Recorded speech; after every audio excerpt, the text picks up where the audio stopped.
अस्सलाम वालेकुम, मैं सलाहुद्दीन। आप देख रहे हैं मेरा यूट्यूब चैनल ज़ुलाल टीवी। आज हम जो टॉपिक डिस्कस करने जा रहे हैं वो है chemical species and type of chemical species. Chemical species किसे कहते हैं और इसके टाइप कौन कौन से हैं? So what are chemical species and what are there types? Chemical species.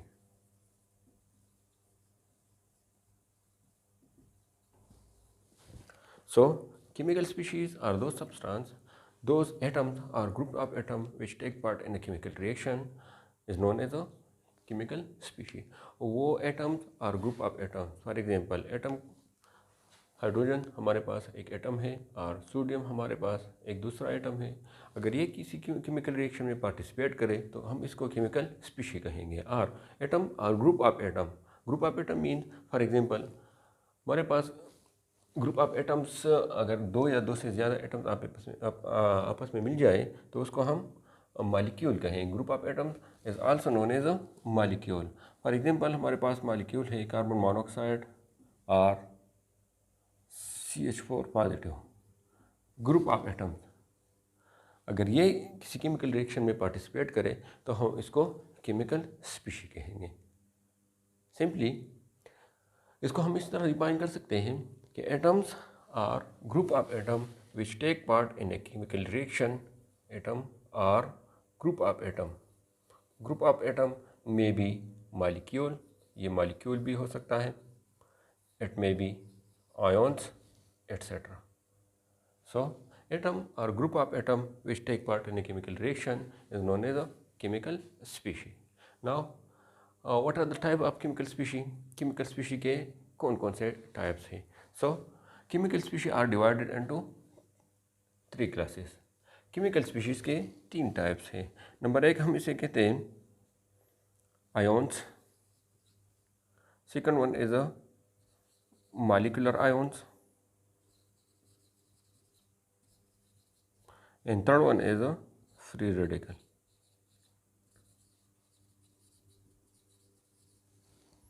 ये केमिकल स्पीशीज की टाइप्स हैं।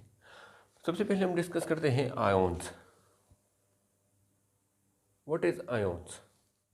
प्रीवियसली भी हमने बताया था कि एटम पर नेट चार्ज 0 है। Atom is a neutral particle because it have same number of electron and proton. Atom एक न्यूट्रल पार्टिकल है, इस पर नेट चार्ज 0 के बराबर है क्योंकि इसमें number of protons and number of electrons, इसकी जो तादाद है वो इक्वल है नंबर में और इसकी जो चार्जेस है वो अपोजिट है। So they cancel the effect of each other. If it take part in a chemical reaction, अगर ये केमिकल रिएक्शन में हिस्सा लेते हैं तो उसी दौरान ये एक केमिकल रिएक्शन में इलेक्ट्रॉन को लूज़ करेगा या ये इलेक्ट्रॉन गेन करेगा। अगर एक एटम इलेक्ट्रॉन गेन करे और लूज़ करे तो उसको हम आयंस कहेंगे। सो एटम्स विच गेन और loose electron in a chemical reaction or during chemical reaction that form ions. Ions, that chemical species which is formed by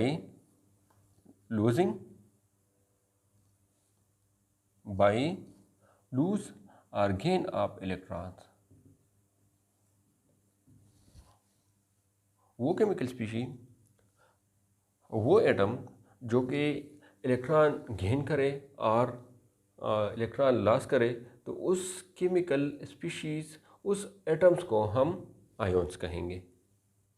इसी बिना पर अगर एटम्स इलेक्ट्रॉन गेन करे और लूज़ करे तो उस पर नेट चार्ज आती है। उस नेट चार्ज की वजह से हम इसे आयोन्स कहेंगे। Ions are further divided into 2 types. Ions के फर्दर 2 टाइप्स हैं। एक को हम कहते हैं कैटायोन्स and second one is a anions. As we told earlier, जैसा कि हमने पहले बताया कि एटम एक न्यूट्रल पार्टिकल है।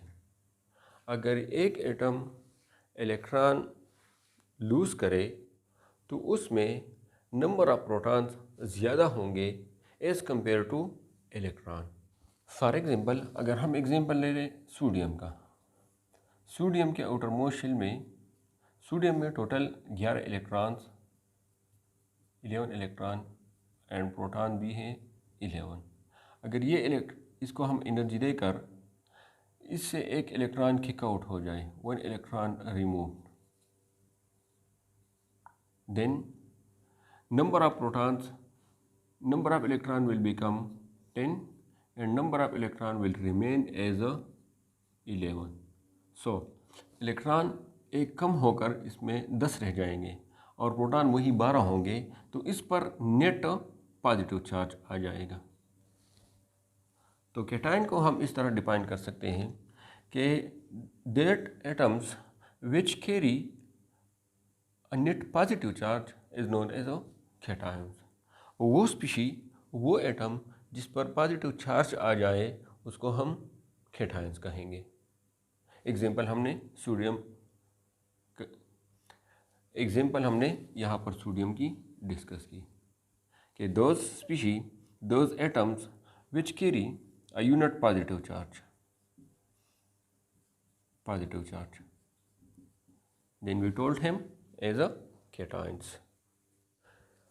इसको हम रिप्रेजेंट करते हैं किस तरह, इक्वेशन में हम इसको इस तरह रिप्रेजेंट करेंगे। जब सोडियम ने ये इलेक्ट्रॉन लॉस किए तो उसको हम एरोस के राइट साइड पर लिखेंगे। फॉर एग्जांपल सोडियम, ये हमारे पास है एक एटम, अगर ये इलेक्ट्रॉन लॉस करे तो ये बन जाएगा cations, positive charge plus 1 electron.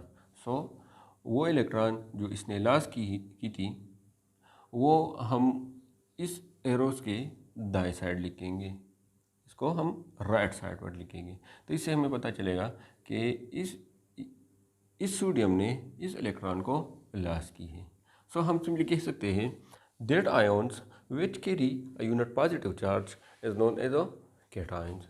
On the other hand anion is that chemical species that ions which carry a unit negative charge.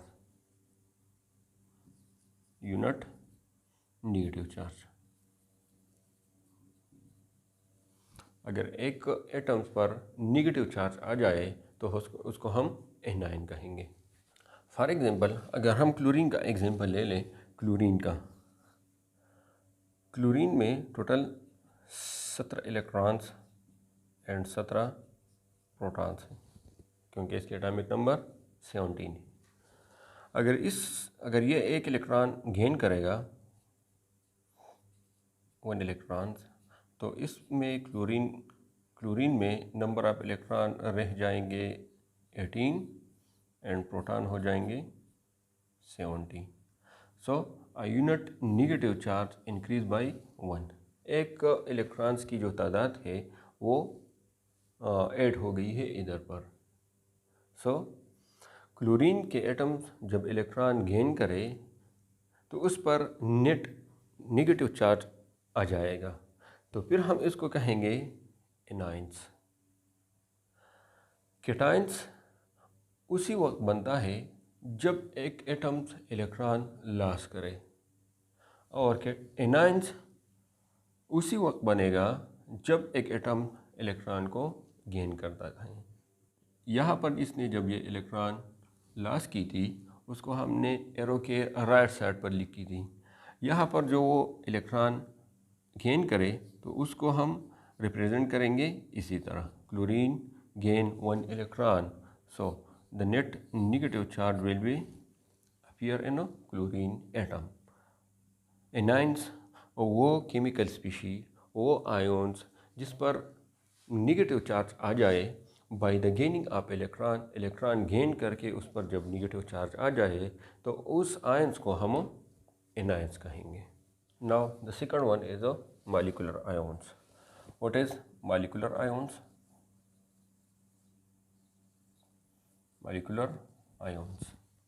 Molecular ions ये भी है एक केमिकल स्पीशी।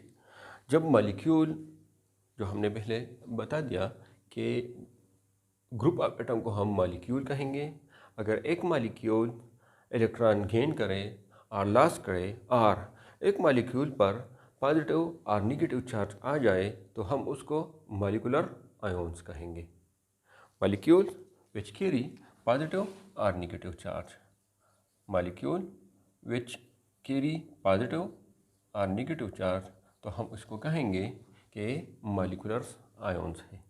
ये भी उसी तरह के आयंस के जो दो टाइप्स थे, मॉलिक्यूलर आयंस के भी दो टाइप्स हैं।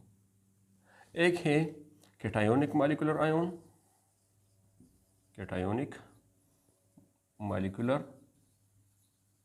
ions, and the second one is a anionic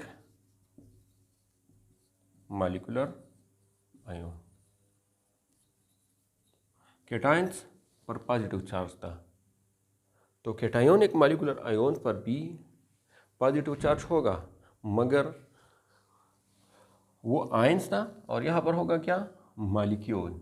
जब एक मॉलिक्यूल पर पॉजिटिव चार्ज आ जाए तो हम उसको कैटायोनिक मॉलिक्यूलर आयन कहेंगे। वो मॉलिक्यूल जिस पर पॉजिटिव चार्ज हो उसको कैटायोनिक मॉलिक्यूलर आयन कहेंगे। On the other hand, for example, इसका एग्जांपल हम लेते हैं CH4 positive R and CO carbon monoxide +1। ये मॉलिक्यूल है, ग्रुप ऑफ एटम्स कार्बन और हाइड्रोजन से मिलकर बना है, मगर नेट पॉजिटिव चार्ज इस पर आ चुका है, तो इसको हम कैटायोनिक मॉलिक्यूलर आयन कहेंगे। जबकि एनायोनिक मॉलिक्यूलर आयन्स वो मॉलिक्यूल्स जिस पर नेट निगेटिव चार्ज आ जाए। जब मॉलिक्यूल पर नेट निगेटिव चार्ज आ जाए इलेक्ट्रॉन को गेन करके, तो उसको हम एनायोनिक मॉलिक्यूलर आयन्स कहेंगे। एनायोनिक मॉलिक्यूलर आयन की एग्जांपल जो है C2H5OH-1, ये इसे हम कहेंगे एनायोनिक मॉलिक्यूलर आयन, क्योंकि ये एक मॉलिक्यूल है जिसमें कार्बन हाइड्रोजन के ऑक्सीजन के ग्रुप से मिलकर बने हैं, जो कि कार्बन हाइड्रोजन और ऑक्सीजन के एटम से मिलकर बना है, तो इसको हम मॉलिक्यूल कहेंगे। जबकि नेट चार्ज इस पर, जबकि इलेक्ट्रॉन को गेन करके इस पर नेट नेगेटिव चार्ज आ चुका है, तो हम इसको एनायोनिक मॉलिक्यूलर आयन कहेंगे। नेक्स्ट है हमारे पास फ्री रेडिकल। फ्री रेडिकल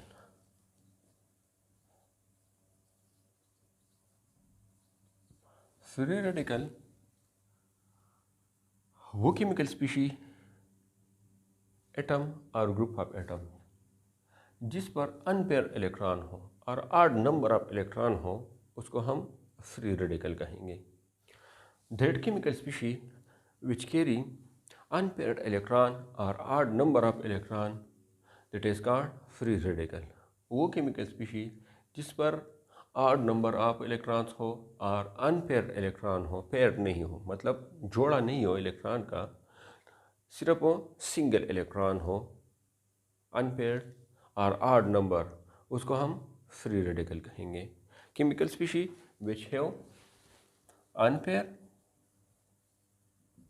और ऑड नंबर ऑफ इलेक्ट्रॉन्स, उस केमिकल स्पीशी को हम फ्री रेडिकल कहेंगे। फ्री रेडिकल को हम रिप्रेजेंट करते हैं उसके ऊपर एक छोटा सा डॉट करने से, डॉट पर। फॉर एग्जांपल, अगर हम क्लोरीन पर इसी तरह लिख के इसी तरह डॉट लगाए, तो ये रिप्रेजेंट करेगा free radical. Free radical is form by the homolytic breakdown of molecule. Free radical उसी वक्त बनता है जब एक मॉलिक्यूल में होमोलिटिक ब्रेकडाउन हो। अब होमोलिटिक ब्रेकडाउन क्या है? एक होता है होमोलिटिक ब्रेकडाउन और दूसरा हेट्रोलिटिक। होमोलिटिक ब्रेकडाउन वो ब्रेकडाउन है जब दो एक जैसे एटमों के दरमियान अगर बॉन्ड ब्रेक हो जाए, तो उसको हम होमोलिटिक ब्रेकडाउन कहेंगे। फॉर एग्जांपल, क्लोरीन्स के दो एटम्स आयन कोवेलेंट बॉन्ड के साथ एक दूसरे से मिलकर बना है। अगर ये बॉन्ड इसके दरमियान ब्रेक हो जाए, तो एक इलेक्ट्रॉन इधर ट्रांसफ़र हो जाएगा और एक इधर पर। ये हो गया होमोलिटिक ब्रेकडाउन। और इसको हम रिप्रेजेंट करेंगे इसी तरह कि क्लोरीन पर एक अनपेयर इलेक्ट्रॉन्स है। और दूसरा होता है हेटेरोलाइटिक ब्रेकडाउन। हेटेरोलाइटिक ब्रेकडाउन जब एक डिफरेंट एलिमेंट्स के दरमियान HCl डिफरेंट एलिमेंट्स के दरमियान अगर कोवेलेंट बॉन्ड बनी हो और वो ब्रेक हो जाए तो इसकी ब्रेकडाउन को हम हेटेरोलाइटिक ब्रेकडाउन कहेंगे। तो एक हो गया homolytic breakdown and the second one is the heterolytic breakdown. तो फ्री रेडिकल बनेगा homolytic breakdown of molecule, homolytic breakdown. जब मॉलिक्यूल के दरमियान होमोलिटिक ब्रेकडाउन हो जाए तो इससे बनेगा फ्री रेडिकल। इसको हम एक एग्जांपल से एक्सप्लेन करते हैं। फॉर एग्जांपल अगर CH4 प्लस इसके साथ Cl2 रिएक्शन करें तो ये बनेगा CH3 Cl और एंड प्लस HCl। ये जो केमिकल रिएक्शन है इसमें पहले फ्री रेडिकल बनता है। किस तरह? अगर हम इस स्टेप की मैकेनिज्म को स्टडी करें तो CH4 पर तो कार्बन के साथ 4 हाइड्रोजन है CH4 में। In the presence of diffuse sunlight it form free radical, remove hydrogen from carbon, so it will form CH3 free radical and hydrogen free radical. On the other hand, chlorine molecule between chlorine break up by ultraviolet radiation and it will form chlorine free radical. इसी तरह ये chlorine जो है ये reaction करेगा इस hydrogen के साथ और ये क्लोरीन अटैक करेगा इस कार्बन के साथ। एज अ रिजल्ट हमारे पास बनेगा CH3 Cl CH3 and Cl यहाँ पर, जबकि दूसरा हमारे पास बनेगा HCl। That was all about free radical। आज के लिए इतना ही। जो हमने केमिकल स्पीशीज़ क्या है और इसकी वो type ions, cation, anions, molecular ions and free radical discuss किए। इसके बारे में अगर कोई क्वेश्चन हो और सजेशन हो तो कमेंट सेक्शन में ज़रूर बता दीजिएगा। ख्याल रखिएगा। अल्लाह हाफिज़।